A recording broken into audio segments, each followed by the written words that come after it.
that, you know, I'd come back after 2 weeks, and I encouraged the teachers to tape record my sessions with the kids so that they could, you know, go over the songs with the tape in my absence, because I was only there once every 2 weeks.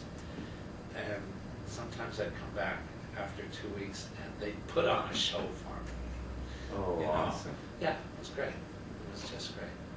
And of course, then you could see that they got it. Yeah. They had a taste of achievement, Yeah. and they were willing to actually reproduce it. Yeah, yeah. And it was wonderful to get that feedback. Like, yeah, it actually works. When I left the school teaching system and went into more of just straight performing, I visited schools as well, but as a visiting artist rather than as an itinerant teacher. And in this case, I wasn't working with special education, I was working with the general population for the most part. But really I was doing the same thing.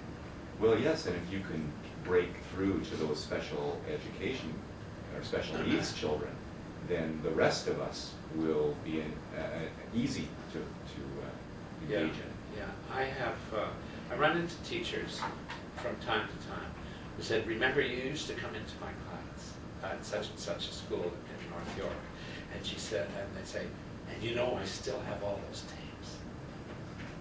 The video? No, they were audio tapes. Oh, they were audio tapes.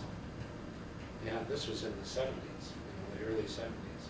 There has been a documentary made about the three of you and your success. You've received the Order of Canada, Yeah. and you've had you've been recognized in that way. But have you been really looked at in depth? What you just described sounds like part of the success that you've had as well. Mm-hmm. Nobody's looked at that.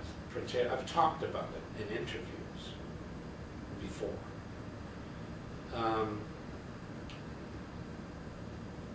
We did a 25th anniversary television special in 2003, I guess. That would have been the 25th year. We did a live concert with guests with a lot of archival footage cut in. And I think it turned out really very nicely. Yes. And it came out in the same year as an interview that we did with Jim Cantillon, who, he's a pastor, and he works for a Christian religious channel that broadcasts out of Burlington, but his show is totally secular. He has no Christian agenda in this particular show that he does. It's an interview show. I think it's called Eye to Eye. And he did one of the best television interviews with the three of us that has ever happened, including, he did some research finding archival footage that he cut into and he was showing us in real time as we were doing the interview. And we were sitting there saying, oh my God, I don't remember, you remember that? Oh, you know, it was a sort of an hour of surprises for us.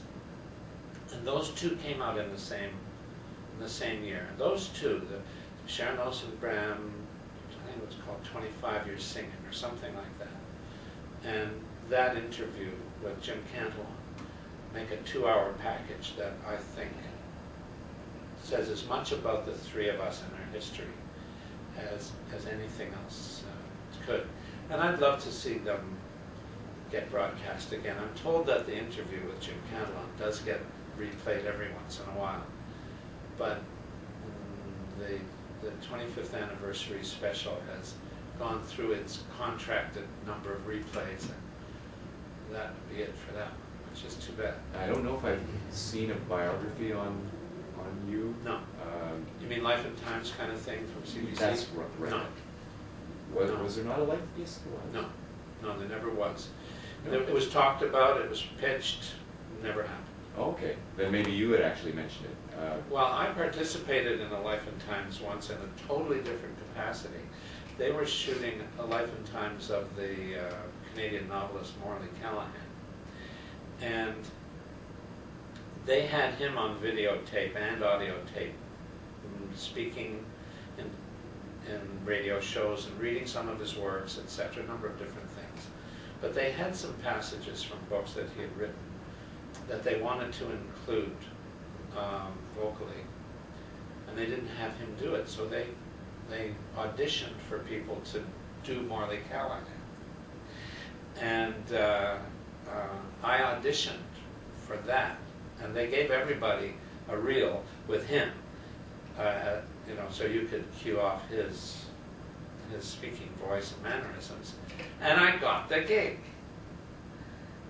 And so I did Morley Callahan on off-screen in this Life and Times, which I thought was pretty neat. I liked it a lot. So A Life in Times hasn't been done yet. No, and I doubt that it will. Well,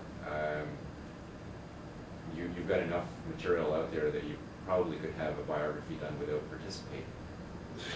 Yeah, probably. Probably.